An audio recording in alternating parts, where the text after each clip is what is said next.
മാധ്യമം podcast. Editorial 2026 March 6 വെള്ളി. BJP നിതീഷിൻ്റെ കസേര ഏറ്റെടുക്കുന്നതിലൂടെ സംഭവിച്ചിരിക്കുന്നത് വെറുമൊരു അധികാര കൈമാറ്റമല്ല, ബീഹാറിൻ്റെ രാഷ്ട്രീയ ഭൂപടത്തിലെ വലിയ പൊടിച്ചെഴുത്താണെന്ന് പറയുകയാണ് ഇന്നത്തെ എഡിറ്റോറിയൽ. ബീഹാർ രാഷ്ട്രീയത്തിലെ വഴിത്തിരിവ്. രാജ്യത്തെ 20-ലേറെ സംസ്ഥാനങ്ങളിലും ഹിന്ദി ഹൃദയഭൂമിയിലും പലതവണ അധികാരത്തിലെത്തിയിട്ടുണ്ടെങ്കിലും ബീഹാറിലെ മുഖ്യമന്ത്രി പദം BJPക്ക് എന്നും അന്യമായിരുന്നു. ആ ക്ഷമാപൂർണമായ രാഷ്ട്രീയ കാത്തിരിപ്പിന് വിരാമമാവുകയാണ്. കഴിഞ്ഞ 2 പതിറ്റാണ്ടോളം സംസ്ഥാന രാഷ്ട്രീയത്തിൻ്റെ ചാലകശക്തിയായിരുന്ന നിതീഷ് കുമാർ ബീഹാർ മുഖ്യമന്ത്രി പദം ഒഴിഞ്ഞ് രാജ്യസഭാ അംഗമാകാൻ നാമനിർദ്ദേശ പത്രിക സമർപ്പിച്ചിരിക്കുന്നു. കേന്ദ്ര ആഭ്യന്തരമന്ത്രി അമിത്ഷാ, ഉപമുഖ്യമന്ത്രി സമ്രാട്ട് ചൗധരി, വിജയ് സിൻഹ, മന്ത്രിമാരായ വിജേന്ദ്ര യാദവ്, വിജയ് ചൗധരി എന്നിവർക്കും മുതിർന്ന BJP JDU നേതാക്കളായ നിതിൻ നവീൻ, രാംനാഥ് ഠാക്കൂർ, ഉപേന്ദ്ര കുശ്വാഹ, ശിവേഷ് കുമാർ എന്നിവർക്കുമൊപ്പം എത്തിയാണ് അദ്ദേഹം പത്രിക സമർപ്പിച്ചത്. പാർലമെൻ്ററി ജീവിതം ആരംഭിച്ചതു മുതൽ എൻ്റെ മനസ്സിൽ ഒരാഗ്രഹമുണ്ടായിരുന്നു. ബീഹാർ നിയമസഭയിലെ 2 സഭകളോടൊപ്പം പാർലമെൻറ്റിലെ 2 സഭകളിലും അംഗമാകണമെന്ന്.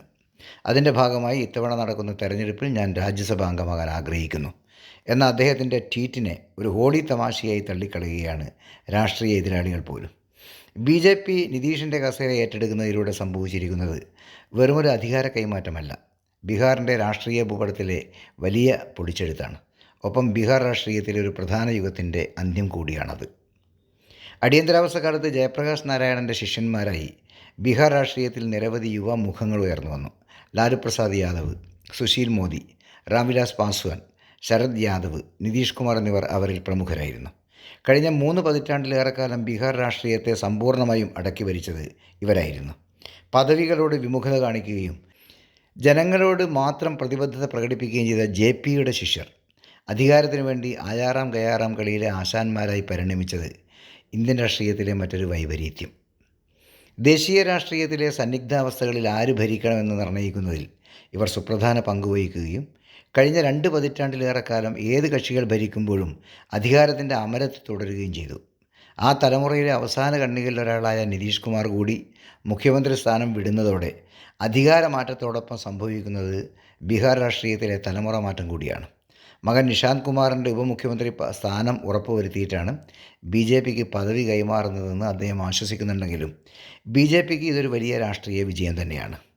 അതിൻ്റെ ആഹ്ലാദം ആഭ്യന്തരമന്ത്രി അമിത്ഷായുടെ വാക്കുകളിൽ തെളിഞ്ഞു നിൽക്കുന്നുമുണ്ട്. നിതീഷ് കുമാർ മുഖ്യമന്ത്രിയായി വീണ്ടും അധികാരമേറ്റ് 4 മാസം പിന്നിടുമ്പോഴേക്കും പെട്ടെന്ന് പടിയിറങ്ങിയത് എന്തിന് എന്ന ചോദ്യത്തിന് യുക്തിസഹമായ വിശദീകരണം ലഭിക്കാൻ ഇനിയും സമയമെടുത്തേക്കാം. എന്നാൽ BJPക്ക് അധികാരമേറ്റെടുക്കാനും നിതീഷിനെ മാറ്റാനും പറ്റിയ ഏറ്റവും അനുയോജ്യ സമയം ഇതാണെന്നാണ് രാഷ്ട്രീയ വിദഗ്ധർ വിലയിരുത്തുന്നത്. അടുത്ത 3.5 വർഷത്തേക്ക് പുതിയ സർക്കാരിന് തെരഞ്ഞെടുപ്പിനെ അഭിമുഖീകരിക്കേണ്ടതില്ല.